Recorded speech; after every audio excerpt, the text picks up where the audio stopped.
Seja bem-vindo, seja bem-vinda ao Blue Pro Podcast. Aqui a gente vai conversar com profissionais de medicina sobre suas trajetórias, seus conhecimentos, as transformações de vida, tudo para que a gente descubra mais sobre o futuro da sua saúde.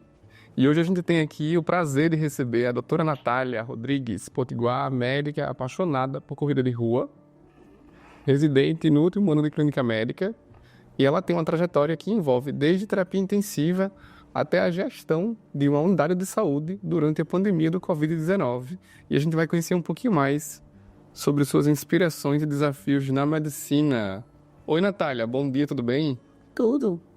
Para quem não me conhece, eu sou a doutora Natália Rodrigues, tenho 32 anos, sou de Natal, mas atualmente moro em João Pessoa, porque faço residência, estou no último ano de clínica médica. E estou tentando prova para R3, né, fazendo prova, mas futuramente penso em voltar a morar em Natal. É uma honra ter você aqui, mais uma vez aqui na empresa. A gente fez a marca da Natália em 2022, acredito. Agora, corrida de rua, eu achei que você era apaixonada por musculação. Conta aí um pouquinho, corrida de rua por quê? Eu sempre gostei muito de corrida de rua.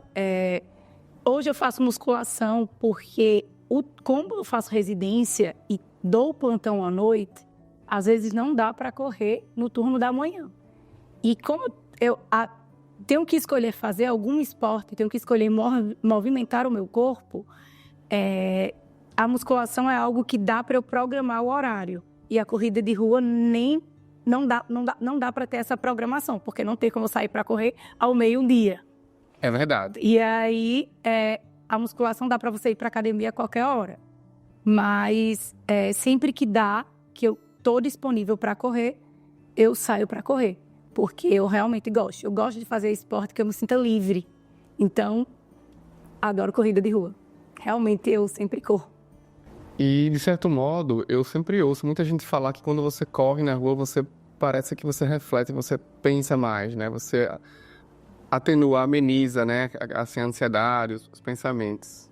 Eu acho que qualquer esporte em geral, quando a gente faz atividade física, quando a gente acaba de fazer atividade física, a gente tem liberações de hormônios que dão sensação de bem-estar. E esses hormônios que dão sensação de bem-estar, eles acabam ajudando no controle de você ter algumas doenças, como depressão, ansiedade e tudo mais. Eu sempre falo para alguns pacientes que, quando começam a fazer atividade física, eles até no começo acham ruim, porque realmente o corpo fica dolorido, sistema imunológico, lógico, quando você começa a fazer atividade física. Nos primeiros dias, se você prestar atenção, a maioria das pessoas diz: eu comecei a ir para a academia e fiquei gripado. Realmente, porque o sistema imunológico vê aquilo como algo estranho. E aí a gente pode até ficar com a sensação que fica gripado. Mas logo depois o corpo começa a ver os benefícios. Eu sou uma pessoa que eu faço atividade física de domingo a domingo. Eu acho que eu me sinto até mais doente quando eu não vou para academia. E aí, ao longo do tempo, a gente vê os benefícios que a atividade física traz. Você acorda mais disposto, sem contar que o ganho, tipo assim, melhora o metabolismo, paciente que é hipertenso, se perder peso junto com a atividade física, melhora a questão da pressão arterial, diminui o risco cardiovascular. Então, assim, várias coisas. Atividade física é tudo. E vem cá, você já pensou em fazer psiquiatria? Porque isso aí já é quase um tratamento já para ansiedade, né? Psiquiatria? Não. Caso você endorfinar, você correr, gerar os hormônios ali para reduzir um pouquinho a ansiedade. Não me vejo fazendo psiquiatria. Não me vejo de nenhuma forma. Eu acho que é uma das especialidades médicas que, na verdade, quando a gente entra em medicina, é muito difícil a gente escolher o que a gente quer. Mas tem algumas coisas que a gente coloca no caderninho que a gente não quer. E aí eu acho que psiquiatria era alguma coisa que eu colocava lá no caderninho que você que eu não queria fazer, que eu nunca faria. Eu vou querer perguntar a você um pouquinho sobre a sua experiência durante o Covid, mas antes disso, você que está em casa, não sei se você está vendo pelo YouTube, eu já quero pedir para você agora deixar o seu like nesse vídeo, se inscrever nesse canal. Se você estiver dirigindo, não faz isso agora, para o carro depois e faz isso depois. Porque eu espero, sim, que esse podcast ele alcance muita gente, desde aquelas pessoas que veem o podcast, que querem ver a imagem, querem ver a beleza da doutora Natália, assim como quem está só ouvindo com fone de ouvido. E antes de perguntar um pouquinho sobre a sua fase no Covid, eu queria saber o que foi que te levou, assim, qual foi o momento da sua vida que fez você escolher pela medicina? Na realidade, eu quis fazer medicina por amor, mas eu tive um namorado e eu andava numa turma que muita gente fazia medicina, mas eu quis fazer medicina por amor, pela vontade de ajudar as pessoas. E eu acho que essa vontade de ajudar me fez querer fazer medicina. Não teve uma grande coisa, mas eu acredito que teve um pouquinho dessa influência e esse amor de querer ajudar. Não teve um start, uma coisa. Eu acho que o start foi o amor. Se teve um start, o start foi o amor, foi a vontade de ajudar as pessoas. Não teve uma grande influência, eu não lembro nada grandioso, nada que me fez, até porque na minha casa, se tem 5 pessoas, cada pessoa faz uma coisa diferente. Minha mãe é uma coisa, meu pai é uma coisa, meu irmão é uma coisa, minha irmã é uma coisa, então eu não tive uma grande referência para falar, não, eu quero ser médico porque eu me espelho em tal pessoa. Não teve isso. Como eu disse, na época eu tive um namorado que tinha passado de medicina, eu tinha amigos que tinham passado de medicina, mas era mais, eu acho que essa vontade de ajudar as pessoas era uma coisa que eu me simpatizava. Eu sou uma pessoa que eu gosto de me autodesafiar, era uma coisa meio que passar no vestibular de medicina, quando eu passei há 9 anos atrás, era uma coisa difícil. E aí, eu me autodesafiei, vou atrás de passar, estudei e passei. Você falou que está com 32, né? Então, há 9 anos, você saiu da faculdade, você não passou no vestibular, você já está périca. E era isso que eu queria saber. Assim, eu sei que você falou isso, que não tinha uma referência em casa de médicos, mas eu estava vendo o seu Instagram outro dia, e você postou um vídeo que você fala que você tem uma referência em casa, que é o seu pai, que é uma pessoa que é uma referência de projetos de vida, que é uma pessoa que te ajudou a ter disciplina e a buscar ali. Então acaba que, de repente, não é aquela pessoa que é a tua referência de buscar uma profissão específica, mas e sim de buscar um objetivo até o final, né, e cumprir. Fala um pouquinho sobre o seu pai, qual é o nome dele? O nome do meu pai é Wilde, né? Wilde Damasio. Meu pai é geólogo, certo? Realmente, meu pai não é médico, mas meu pai é uma pessoa extremamente calada, mas meu pai é uma pessoa extremamente observadora e resolutiva. Na hora do problema, você pode ir até ele, que ele vai lhe dar a solução. Eu nunca passei por nenhum problema na minha vida que eu não cheguei até meu pai e ele não me deu a solução de resolver aquele problema. Quando eu tenho algumas lembranças, eu tenho várias memórias afetivas de quando eu era criança dos meus pais. E quando meu pai ia me deixar no colégio, na semana que ele viajava, geralmente ele me falava o itinerário de todas as cidades que ele ia viajar. E ele também sempre conversava comigo do que ele iria, o projeto que ele iria fazer, o que ele tinha para a família daqui a 1, 2 anos ou 3 anos. Se a gente fosse viajar para algum lugar daqui a 2 anos, a família inteira fosse viajar, ele sempre conversava com a gente. Se ele fosse fazer alguma coisa, se ele fosse mudar de casa, se ele fosse mudar de carro, se ele fosse fazer alguma coisa, então meu pai, ele era uma pessoa que ele planejava fazer alguma coisa. Quando ele ia dar um grande passo, se ele fosse comprar uma casa daqui a 2 anos, daqui a 3 anos, ele planejava. E ele sempre conversava comigo isso. Eu era a pessoa que ele conversava. Às vezes eu ia falar uma coisa para minha mãe, que minha mãe nem sabia e ele tinha conversado comigo. E aí, eu vejo hoje que algumas características do meu pai, eu tenho algumas características da minha mãe. Eu sou coração mole, eu sou coração aberto, eu sou uma pessoa que estou sempre rindo, diferente do meu pai. Meu pai é uma pessoa extremamente calada, mas nesse ponto de estratégia, de planejamento, de querer, de saber o que é que eu quero, daqui a 3 anos eu quero estar dessa forma, eu busco isso para minha vida, projeto isso para minha vida, eu vejo que eu sou parecida com meu pai, porque realmente ele tem essas características e eu vejo que desde nova, desde quando eu tenho 16 anos, 17 anos, eu tenho essas características. Porque, tipo, naquela época, passar em medicina era uma coisa difícil. Tipo, eu lembro que ninguém nem imaginava que eu ia passar, mas não, eu quero passar em medicina. Eu fui lá, estudei, busquei e passei. Acabei, certo? Então, eu vejo que eu tenho essas características de painho porque é igual a ele. Simplesmente a cópia fiel.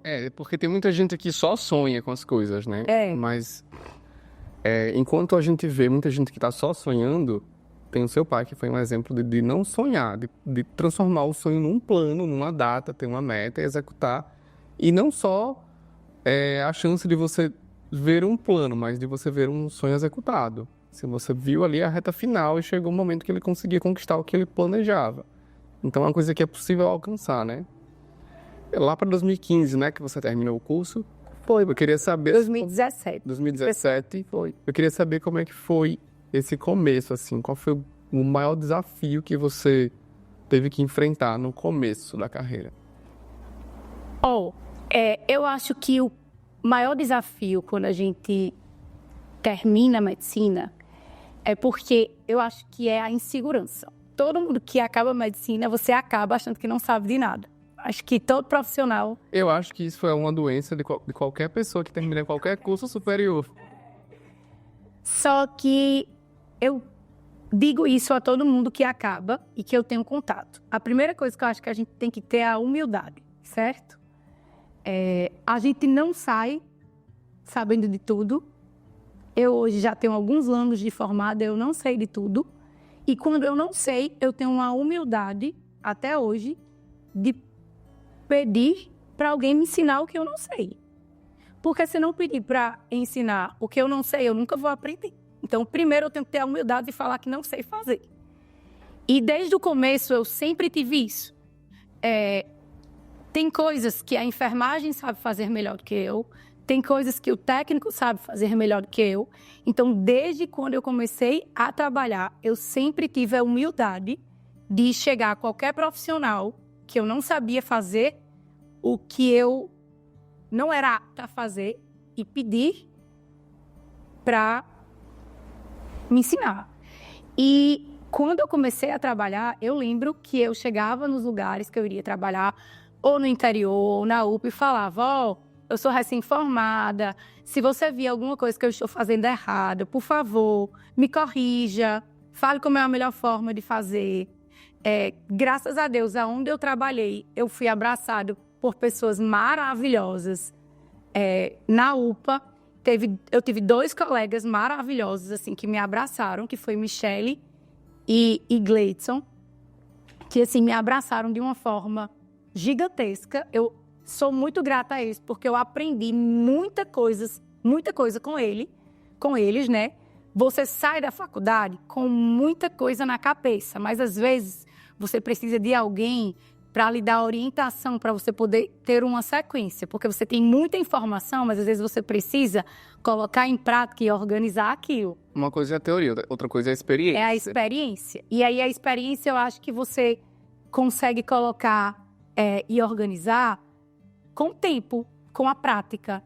E falando em experiência, teve algum caso ou experiência assim que marcou, que mudou quem você era? Você falou assim, caraca, é isso. Eu vou ter que mudar agora aqui a forma de pensar e de conduzir. Algum caso que eu falo de paciente? Sempre vai ter pacientes que vão marcar a vida da gente, né? Eu acho que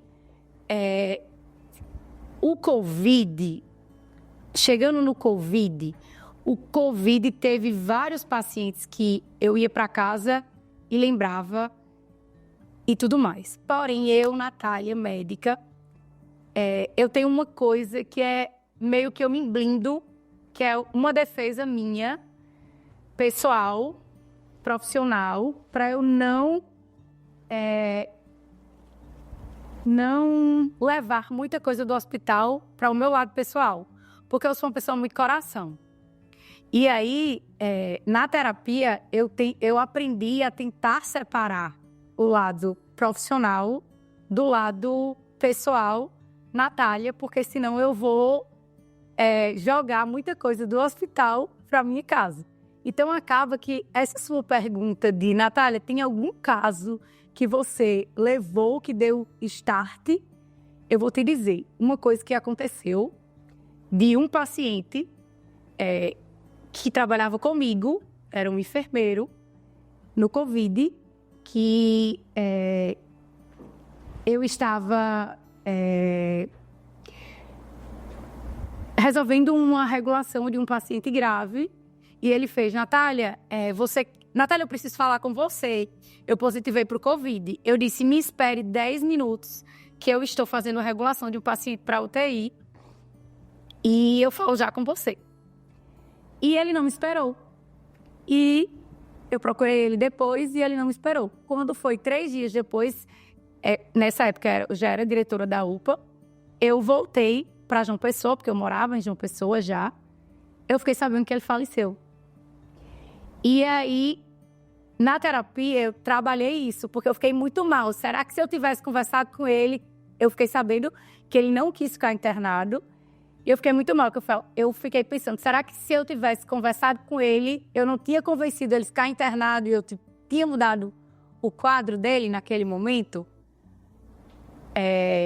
Então, foi uma coisa que me chocou. Tipo, eu não tive contato com ele como médica, mas a minha cabeça deu um negócio. Será que eu não poderia ter mudado e ter internado ele com uma conversa? E aí eu trabalhei isso na terapia. Que eu não sou Deus, eu sou Natália, certo? E aí a medicina, ela vai até um certo ponto, certo? Eu, como médica, posso fazer até onde eu consigo fazer. Vai ter coisas que eu não vou poder fazer. Porém, eu, Natália, como médica, faço até alguma coisa como médica, mas eu tenho uma fé muito grande. Então, apesar de eu poder fazer como médica, eu acredito numa força maior. Então, se for da vontade de Deus e tiver alguma coisa, vai ter, independente de qualquer coisa. Não vai ser eu, Natália, médica, certo? Então, na terapia, eu aprendi isso, que tinha que ser daquela forma. Tá entendendo? Tinha que acontecer daquele jeito. Então, eu não me culpei de não ter parado o que eu estava fazendo. Eu tinha que resolver o que eu estava fazendo para conversar com ele depois. Infelizmente, ele não me esperou para conversar. Eu fui atrás dele para conversar e ele não estava. E aí, realmente, esse caso me marcou. Só que, como eu estou dizendo, eu trabalhei muito na terapia esse negócio de eu não me envolver com o paciente. Eu sou uma pessoa extremamente humana, eu sou uma pessoa extremamente coração, mas eu não me envolvo de levar as coisas dos meus pacientes para a minha vida pessoal. Então, meio que, quando eu faço tudo que eu posso fazer no hospital, eu sou muito coração, eu ajudo o que eu posso ajudar, eu faço o que eu posso fazer, resolvo o que eu posso resolver, mas eu saí do hospital, eu sou Natália, e eu esqueço tudo que eu vivi lá, no sentido de ficou no hospital, entendeu? Porque senão eu acabo levando uma demanda do hospital de tristeza, de coisa ruim para dentro da minha casa e da minha vida pessoal. Porque como eu me dou com muito paciente grave, imagina aí, no Covid, às vezes acontecia de numa UTI morrer 3, 4 pacientes. Aí eu ia chegar em casa arrasada. E então, assim, foi meio que uma defesa pessoal. Mas aí você começou a ter esse pensamento depois desse seu amigo, desse enfermeiro, né? Assim, eu já tinha meio que E essa barreira? Eu já tinha meio que essa barreira dentro de mim, certo? Até que algumas pessoas fazem, Nath, você é um pouquinho fria às vezes e tudo mais. Não, é porque eu aprendi meio que... Foi uma barreira meio que... Eu acho que a medicina me trouxe isso. Não, olha, eu acho assim que... Mas isso... É possível você dizer assim, eu não vou misturar profissional com pessoal. Eu acho que é impossível. É impossível. É impossível. Você vai fazer o máximo que você consegue ali, né? Mas em algum momento você vai ser um pouquinho humano, em algum momento você vai sair e vai dizer, poxa, era tão novo, né? É porque, assim, se a gente for falar de casos e casos, vai ter um trilhão. Eu queria perguntar sobre mais um caso. Eu queria saber se você consegue lembrar de uma história, de um caso onde a sua pessoa, a Natália, a sua fé, ou eu não vou dizer a sua conduta, porque a conduta é muito parecida, eu imagino, né? Eu sou leigo, não vou dizer se é tudo igual. Mas, assim, vamos dizer que os seus valores, a sua atitude fez diferença na vida do paciente. Assim, é porque como eu trabalho em terapia intensiva e com um paciente muito grave, acaba que essa conduta de fazer diferença sempre vai ter coisas que a gente às vezes acontece de eu pegar um paciente muito grave e tomar algumas atitudes e no outro dia você vê um paciente melhorar consideravelmente e você chega na outra semana para dar plantão e o paciente está lá, consciente e orientado, e você ficar super feliz porque você sabe que o paciente começou a andar daquela conduta que você tomou. Mas, tipo, há uns 4 meses atrás, eu estava na UTI e tinha um paciente de 36 anos que tinha dado entrada numa UPA em João Pessoa, né? E aí ele fez uma parada cardíaca, foi reanimado, voltou, deu entrada no hospital, foi colocado no marca-passo e deu entrada na UTI. Estava gravíssimo, estava sem urinar. E aí eu fiz um ultrassom beira-leito para ver como é que estava o pulmão, a cava do paciente e tudo mais. E aí eu vi naquele dia que o paciente, apesar de ele estar com nora para bater, o paciente não estava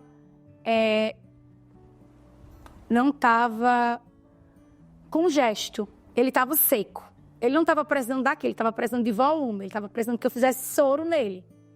E aí eu fiz, e aí eu expliquei à enfermagem o que é que eu queria que ela fizesse, e quando eu acordei, orientei o que é que era para fazer de 1 em 1 hora, e quando eu acordei no outro dia, o paciente tinha, urinado 1.000 ml, a nora que estava 40, quando eu cheguei no plantão, estava 5, quando foi na madrugada, a gente conseguiu deixar 5 ml, e quando eu cheguei na outra semana para dar plantão, o paciente estava lá, consciente, orientado, e falando, era um paciente de 36 anos. Ou seja, eu peguei um paciente extremamente grave e tirei ele daquela situação extremamente grave e coloquei ele numa curva de melhora gigantesca. Que eu digo que paciente da UTI, ele é um paciente que você vai vencendo um degrau a cada dia. É como se fosse uma gangorra, certo? Que você tenta fazer uma coisa. Lógico que, às vezes, você pode ter um peso errado de um lado e desandar de vez. Mas ele entrou numa curva de melhora que realmente teve êxito, que na outra semana, quando eu cheguei, ele estava consciente, orientado e tudo mais. Nossa, incrível. E isso é muito incrível, certo? Algumas coisas da medicina é brilhante porque você consegue ver o paciente melhorar rápido em pouco tempo, certo? E aí quem dá plantão de pronto-socorro, quem dá plantão de UTI, vê isso frequentemente. Então, assim, não existe um caso. São vários casos. É difícil até... E esse rapaz aí da UTI, quando ele acordou, ele conversou com você, agradeceu, como é que foi? Não, aí quando eu cheguei na outra semana, né, eu fui lá no leito, conversei com ele, eu disse, que bom te ver, falando, não sei o quê. Eu expliquei pra ele o que tinha acontecido e tudo mais, porque na realidade, quem exturbou ele, quem tirou o tubo dele, não foi eu, foi outro colega. Mas eu expliquei, falei o que tinha acontecido no plantão e tudo mais, o que é que eu tinha feito na semana anterior, porque acaba que eu não estou lá todos os dias na UTI, né? Eu dou plantão nessa UTI 2 vezes na semana. E aí, mas aí eu fui lá, conversei, expliquei o que é que tinha acontecido e tudo mais, e pronto. Ele ficou super feliz, né? Mas assim, é como eu tô dizendo, são vários casos. É difícil pontuar um caso, porque acontece sempre, certo? Acontece sempre. Tá, agora pra gente descontrair um pouquinho, falar um pouquinho de Natália, a pessoa Natália, né? O que você diria pra a Natália lá de 2017, no começo da carreira? O que eu diria para a Natália de 2017 é que eu acho que se eu tivesse a cabeça que eu tenho hoje, eu teria aproveitado muito mais a faculdade, os meus professores e os conselhos que eu recebia na época, do que qualquer outra coisa. Mas é porque eu acho que é a imaturidade, e a maturidade a gente ganha com o tempo. Eu entrei na faculdade com 17 anos. E aí, na minha turma, tinha muita gente que já era formada. Eu estava fazendo a primeira faculdade. Então, acaba que a maturidade só vem com o tempo. E eu acho que eu deveria ter aproveitado muito mais as oportunidades que a faculdade me deu. Só que eu não tinha a maturidade que eu tenho hoje. E Normal. é normal. E aí, eu não me arrependo de nada, mas eu acho que eu deveria ter aproveitado muito mais. E eu me arrependo de não ter aproveitado muito mais. Mas eu não me arrependo de nada. Eu acho que teria que ser dessa forma.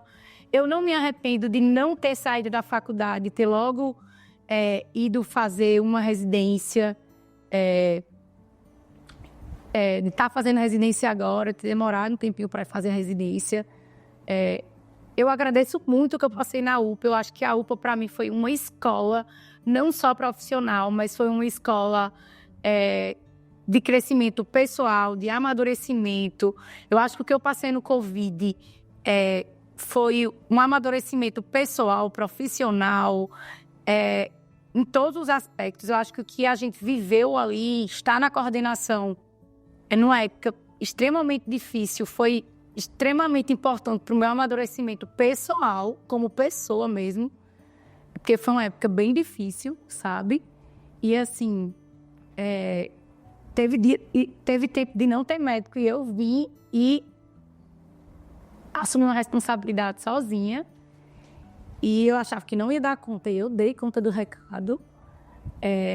E eu não me arrependi de nada, certo? Você falou agora sobre aproveitar mais a faculdade e os professores, ouvir os conselhos, né? Tem algum professor que você se recorda que você gostaria de ter aproveitado mais, ou que você poderia estar hoje fazendo um fellow, por exemplo, ou estar mais próximo? Tem um professor meu da faculdade, Edmilson, que é um professor de oncologia, daqui de Natal, inclusive, que eu admiro ele demais, demais, demais. Eu acho ele um cara extremamente coração. Ele é oncologista.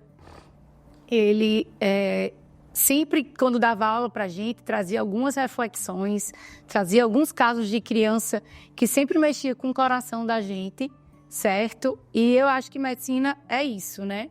Eu acho que não é só, às vezes, trazer cura, certo? A medicina nem sempre vai trazer cura. Nem sempre vai trazer cura. Mas, às vezes, a medicina ela tem que trazer o alívio. Porque a gente tem que trazer ver um conforto, paz, né? Trazer a paz. Muitas vezes a gente vai estar de pontão lá e você não vai ter um paciente que você não vai dar a cura. Que você vai estar lá no paciente e aí você não vai ter a cura daquela doença, mas você vai ter que saber como conversar com a família, de como você vai trazer o alívio e o conforto para aquela família. Porque você vai ter que trazer segurança para aquela família, você vai ter que saber abordar aquela família, você vai ter que saber conversar com aquela família. Eu vejo hoje, acontece diariamente, às vezes eu estou trabalhando e aí você está num ambiente que já é um ambiente pesado, que está todo mundo lá estressado. E aí a família às vezes vem tirar uma dúvida e quem está ali responde no tom tão rude que quem está no trabalho, eu olho às vezes de lado e eu vejo que não necessita daquela resposta. Às vezes piora, né? Piora a situação. E às vezes eu tento corrigir. Esses dias eu estava de plantão com uma amiga minha que é extremamente calma, extremamente calma, assim, eu trabalho com ela, mas eu sei que ela está todos os dias naquele mesmo ambiente que está mudando ela. Eu disse a ela, amigo, tu tá precisando de umas férias, assim, de um descanso, que você não é assim. Mas eu entendo que é você estar ali naquele mesmo dia, naquele mesmo lugar, naquele mesmo ambiente, e aí acaba que você vai ficando estressada. E aí eu tento, no meu trabalho, ser a pessoa mais leve que existe, de não me estressar com nada. Ah, faltou água, tá bom. Ah, faltou isso. Ah, então eu tento não me estressar com nada, porque... Ainda tem isso, né? Ainda tem isso. E tem que se pôr nos pontos. fácil ainda, né? Acontecer essas coisas. É mais fácil ainda. Então, eu tento não me estressar com nada. Ó, tem uma história, não sei se você conhece a minha sogra, Adriana, Dona Adriana. Acho que você conheceu naquela festa de São João que a gente foi lá, né? A gente tava pra comprar um apartamento pra ela. Lá tinha ela tava com dinheiro de uma venda de um imóvel e tal. E o gestor de investimentos, ele chegou pra mim e falou assim, Rômulo, com esse dinheiro que vocês têm, que vocês juntaram e tal, é muito mais inteligente, muito mais lógico você aplicar. Porque o valor de um aluguel de onde ela mora hoje é muito baixo. Assim, o valor que vocês vão ter de rendimento é muito mais alto. Vocês vão conseguir ter o preço do aluguel, vão conseguir ter ainda um assopro para ela aplicar e fazer o dinheiro render mais. Aí eu falei assim, mas ela não vai ter paz. Eu entendo e eu concordo com você, mas ela não quer isso. Ela quer botar a cabeça no travesseiro e dizer assim, eu tô dormindo no que é meu. Então é a mesma coisa. Às vezes a pessoa, a conduta é para trazer conforto e para trazer paz. Assim como já ouvi um cirurgião plástico, que é cliente meu, a mulher chegou e falou assim, ó, eu tô com dinheiro da plástica, eu vou marcar consulta. Consulta pré, ela já era paciente dele. E aí do nada ela manda uma mensagem no WhatsApp e diz assim, doutor, apareceu uma casa para eu comprar aqui no meu interior, que é mais ou menos o valor da plástica. E eu não tenho casa. O que você acha que eu devo fazer? A resposta dele, que se ele fosse mercenário, ele falaria, não, faz a plástica. É o seu sonho, você juntou para isso, depois você compra a casa. E a resposta dele foi o seguinte, faça o que te der mais paz. Eu acho que uma casa vai te dar mais paz. E foi isso que ele recomendou, né? Para ela, foi fazer o que dá mais paz. Agora, mudando um pouquinho de assunto, que a gente falou muito aqui de medicina, doutora Natália, médica com responsabilidade. Doutora, quantos seguidores você tem hoje no Instagram? Eu acho que é 23 mil e um pouquinho. Eu achava que estava em 35 mil. Não, é 23 mil e... 23 mil é muita coisa. É um número assim, que revela que ela começou muito cedo, né? Assim, o que você acha do médico que está buscando presença online, falando na internet? Eu acho que a gente, como médico, tem um papel de responsabilidade sobre a sociedade, né? Eu acho que a gente, como médico, tem essa responsabilidade. E aí, como a gente está vivendo um mundo que a internet está tendo uma explosão, né? A internet está ganhando essa vez, né? Todo mundo está vindo na internet. Só que eu sempre falo que a internet ela deve ser usada para o lado do bem, não para o lado do mal. E o que eu vejo muito é que tem muita gente vindo para a internet falar inverdades, coisas erradas, ou tentar enganar a população. Eu vejo muitos médicos vir para a internet, tentar ganhar dinheiro em cima de pacientes por coisas que não têm comprovação científica. É aqueles casos de pessoas que oferecem milagre. Milagre, isso mesmo. Soroterapia, essas coisas que não existem, amigo. E aí eu acho que isso é picaretagem. E aí eu acho que... por isso que eu não sou contra. Eu acho que quem fala a verdade ou prega pelo que é de verdade deve vir realmente na internet e desmascarar ou falar o que é de verdade até para esclarecer a população, porque senão elas não vão saber o que é verdadeiro ou o que não é verdadeiro, entendeu? Você falou uma palavra aí, picaretagem. Então, acaba sendo uma obrigação social de quem faz um trabalho correto se comunicar na rede social, que é para você ser alguém que fala a verdade. Ó, tem tanta gente aí que é picareta, não só médico, que é nossa obrigação ir lá e falar a verdade, né? A nossa obrigação social comunicar uma medicina que ela tem um embasamento científico. Verdade. Mas você acha que, assim, a gente sabe que tem sim muito picareta, mas numa proporção. Hoje, a presença da medicina na internet, dos médicos na internet, você acha que tem mais picareta ou tem mais de gente séria? Eu acho que hoje a internet já está ganhando espaços médicos mais sérios. Eu acho que os médicos mais sérios hoje já estão começando a tomar espaço na internet. Eu estou vendo muita gente séria indo para a internet e combatendo essa desinformação que algumas pessoas começaram a trazer pela internet.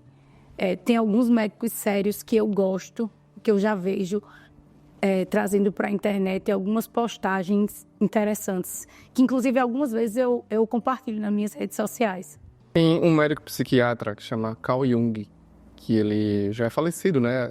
Ele viveu no século XIX e ele desenvolveu a teoria... Aliás, ele pesquisou a teoria dos arquétipos de marca, né? São arquétipos de comunicação. Que ele fala que está no inconsciente coletivo. E dentre esses arquétipos tem o arquétipo do comediante, que ele também chama de o bobo da corte. O comediante, o bobo da corte, é aquela pessoa que comunica. Ela pode ser, por exemplo, um neurocirurgião. Só que ele tem uma forma muito leve de comunicar. Se a gente fosse trazer isso para a oncologia, por exemplo, um médico oncologista, é um assunto de extrema relevância para a saúde, mas ele teria uma forma muito mais leve também de trazer. Então, acaba que na internet que a gente precisa dessa leveza, né? Não só no consultório, porque realmente o consultório ele é um pouco mais pesado. O consultório você tem que apresentar os riscos, por exemplo, diferente da rede social, que você pode ser um pouquinho mais leve. O médico no consultório, ele é médico. E na rede social, ele é um comunicador. Então, ele deixa um pouquinho ali aquela questão mais pesada ali, aquela coisa mais pesada. Ele traz mais leveza, uma coisa mais orgânica ali. E ele defende isso, que esse arquétipo, o comediante ele traz essa comunicação mais engraçada, mais leve, e às vezes é isso que a gente sente falta, né? É como você falou, eu tento trazer esse bloqueio para mim, assim, eu não sou Deus, eu vou fazer o meu melhor, mas a gente sabe que tem um limite ali. E eu vejo que a internet ela é exatamente o contrário. Ela pega a figura do médico e ela humaniza ele. Ou seja, ela deixa ele mais parecido. É aquilo que você falou. Não, peraí, calma, eu sou só Natália. Ou seja, eu sou humano. Eu sou humano. Assim como o paciente é humano, eu também sou humano. Então, eu também posso sofrer junto com o paciente. Então, eu preciso sim de terapia, preciso de me blindar, porque eu sou humano. Então, a gente vê que essa humanidade, ela tem que chegar perto da comunicação também. Seja ela qual for o seu arquétipo. Já o seu arquétipo, que é o governante, que eu não esqueci, ele é um arquétipo de marca que ele busca muito mais o controle. Em que sentido? Um médico do arquétipo governante, ele não tem muita tolerância para erros, para o caos. Ele é muito mais fácil, sim, consultar um colega, 2, 3, 10 colegas médicos para não cometer nenhum erro, para acertar a conduta. E sim, existe uma humildade, porque não é porque ele domina, não, é exatamente o contrário. Porque ele não tem muita tolerância para o caos. Ele prefere esperar ali para ter o controle de uma situação. Quando você fala sobre eu sou humano, eu sou só Natália, Deus é Deus, o que você acha quando a gente mistura a medicina, que é uma coisa que tem embasamento científico, que precisa de embasamento científico, com a fé, com a religião? Você falou, acredito em Deus, eu acho que Deus tem um propósito. O que você acha quando se mistura a medicina com a fé? Eu sou uma pessoa extremamente religiosa, então eu acho que é uma coisa um pouco difícil de eu mensurar, eu falar isso, certo? Eu já passei por algumas situações na minha vida, inclusive um caso familiar da minha avó, certo? Que eu, como médica, não via solução para ela naquele momento. Ela não estava respondendo mais a nada. Inclusive, eu cheguei para minha mãe, para minhas tias e falei: mãe, eu acho que minha avó não passa dessa semana. Se meu avô quiser ver ela viva ainda, pede para a vovô vir ver ela essa semana na UTI, porque eu acho que ela não passa desses 2 dias. E meu avô veio e com 2 dias, 3 dias, meu avô vindo ver ela, minha avó começou a responder. Você não me pergunte como, que eu não sei lhe responder como médica. Ela começou a responder. Eu não sei lhe dizer como médica como ela começou a responder. A gente não tinha resposta para... Eu não tenho resposta para aquilo. A medicina não tem resposta. Eu não tinha resposta para aquilo, certo? Eu não tinha. Fazia dias que ela estava com tudo que você pudesse imaginar. Ela estava com o último antibiótico que a gente pudesse usar. Ela estava com o último antifúngico que ela pudesse usar. Ela estava com droga vasoativa no último topo que ela pudesse usar. E meu avô começou a vir, eu acho que no 3º dia que ele estava vindo para a UTI, ela começou a responder de uma forma que eu não sei explicar. E ela saiu da UTI. Ela evoluiu para uma alta. Ela saiu da UTI, ela passou 2 anos depois em casa. E aí, eu consigo explicar isso como médica? Eu não consigo, certo? E aí vai para o meu lado da fé, certo? Eu sou uma pessoa extremamente católica. Eu vim de uma família que meus pais são católicos. Eu acho que existe alguma coisa superior a gente que guia.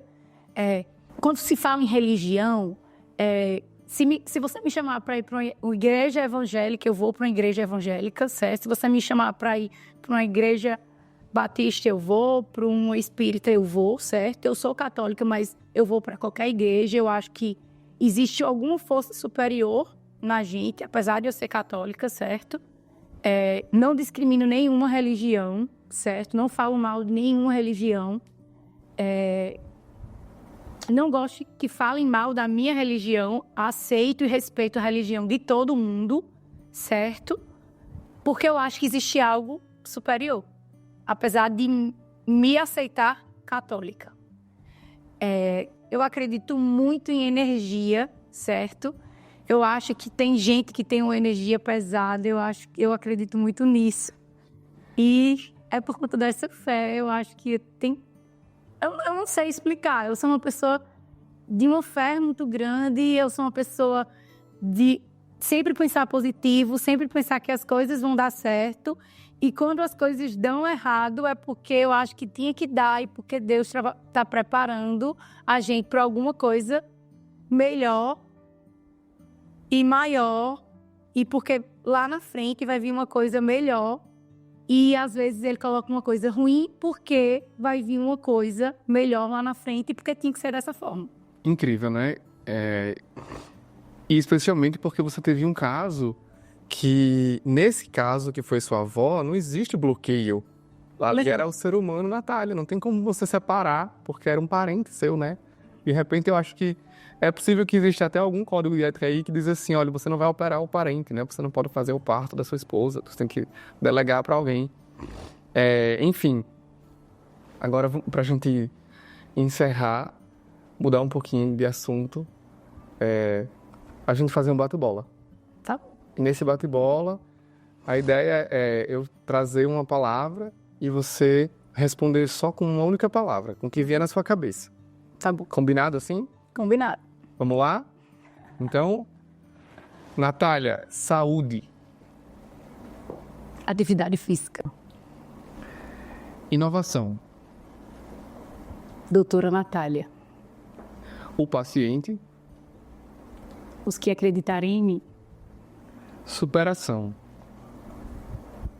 Passar na residência. Aí sim. Família. Tudo na minha vida. Propósito. Ser melhor todos os dias. Um desafio. Eita, essa você me pegou. Um desafio. próxima. Futuro. A Deus pertence. E a endocrinologia, hein? Tô só esperando aqui. Uma inspiração. Meu pai. Legado. O que você quer deixar? De ser uma médica humana. Boa. Natália por Natália. Eu acho que eu sou uma pessoa extremamente leve, de bem com a vida, bem good vibes. Tô sempre rindo. Nunca tô de cara feia. Significa cara feia, porque alguma coisa muito séria aconteceu. Excelente. Se você não deu seu like ainda, deixa o seu like aqui nesse vídeo, se inscreve no nosso canal. E eu quero agradecer, estamos encerrando. Quero agradecer a doutora Natália por compartilhar suas histórias e seus insights. Quero também agradecer, Natália. Quero agradecer pelo convite, né? E a honra de ter sido a primeira dessa sua ideia, que eu acho que vai ser um sucesso. Parabéns. Eu acho que sua empresa é uma empresa séria. Desde o primeiro momento que eu tive o prazer de conhecer sua empresa, eu acho que ela é uma empresa que tem uma proposta interessante, como eu falei para você. Não é só você trazer uma marca, mas é você trazer para o profissional a marca e a identidade, certo? E que você continue com essa seriedade, com essa forma de trabalhar. Eu achei super interessante essa surpresa que você preparou hoje, certo? E eu espero que dê certo esse novo projeto, tá certo? Eu gostei bastante. Obrigado. Eu que agradeço por você trazer as suas histórias, a sua trajetória, os seus insights, não só para mim, mas para quem está em casa assistindo, para os seus colegas da medicina, para o paciente que busca também saúde, que busca conhecer Natália, que acredita que o médico ele deve ser humanizado. Esse foi o Blue Pro Podcast e a gente tem um slogan, viu? Você quer saber qual é? Medicina que humaniza, histórias que transformam. Até a próxima.